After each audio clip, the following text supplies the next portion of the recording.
Bonjour à tous, bienvenue dans cette nouvelle vidéo. Alors aujourd'hui, je souhaite vous parler de la Russie et des BRICS. Voilà, une annonce a été faite dans laquelle la Russie souhaite mettre en place une bourse des céréales au sein des BRICS. Alors c'est quand même une nouvelle très importante car cette bourse permettrait d'assurer un flux stable et constant des céréales pour les pays qui sont adhérents des BRICS ou des partenaires des BRICS. Et cela donc permettrait de stabiliser les prix. Ça permettrait d'éviter des pénuries pour beaucoup de pays, par exemple africains.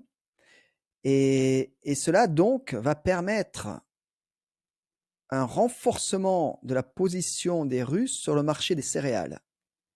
Et également, j'ai oublié, des engrais. On sait que la Russie produit énormément de blé et d'engrais.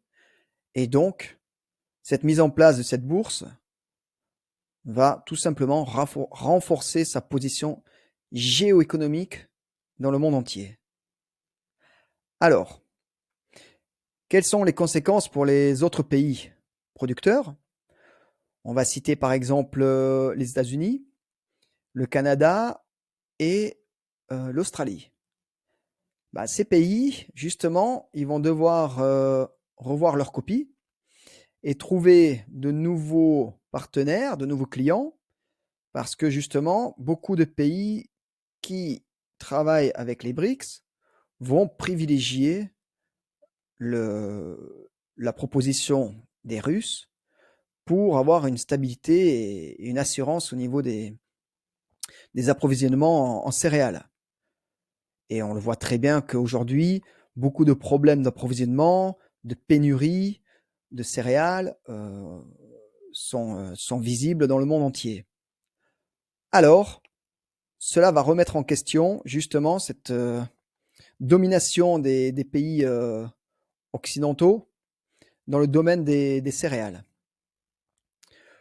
On sait que justement par rapport à cette nouvelle, on a chiffré que pour l'année, alors la production de céréales 2023-2024, cette production va être exportée à hauteur de, j'ai les chiffres, 56%.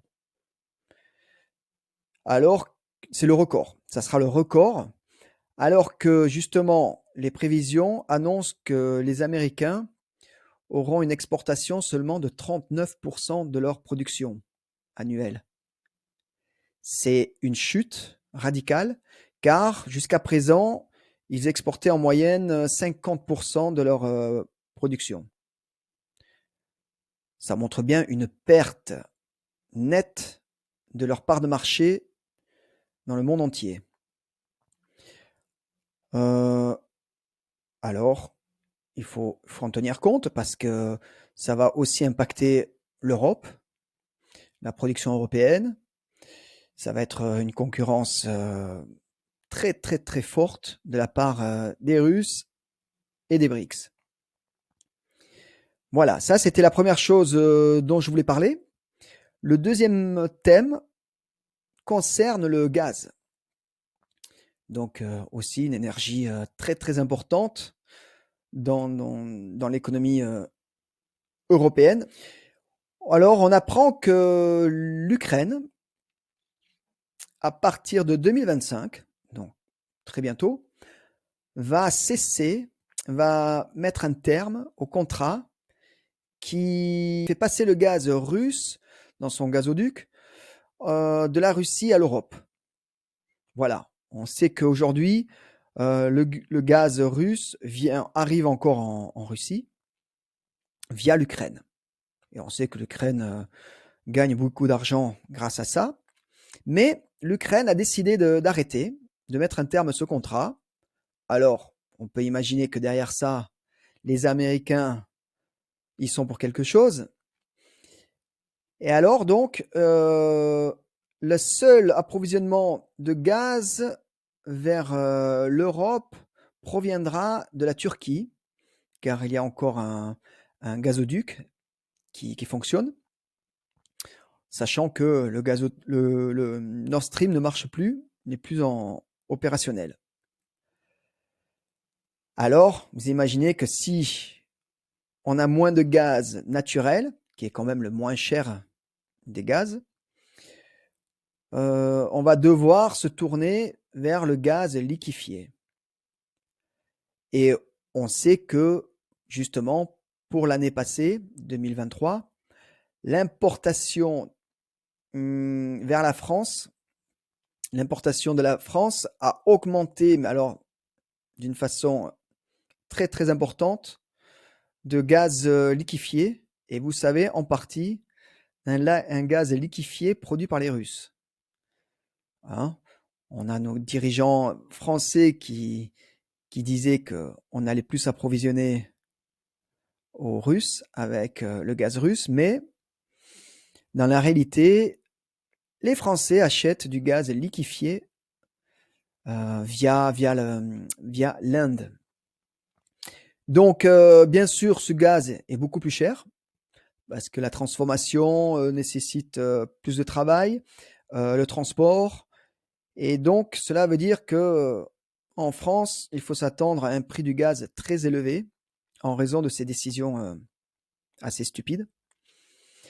De plus, l'autre fournisseur de gaz liquéfié, ce sont les Américains, qui nous le vendent avec grand plaisir, bien sûr, mais à un prix très élevé. Alors, tout cela pour dire que dans les prochaines années, il est sûr que le gaz va coûter très cher en France. Voilà, il faut le savoir parce que beaucoup d'entreprises utilisent du gaz, et même pour à titre personnel à la maison. Et alors, donc, il ne faut pas s'attendre à une baisse du prix, mais au contraire à une augmentation.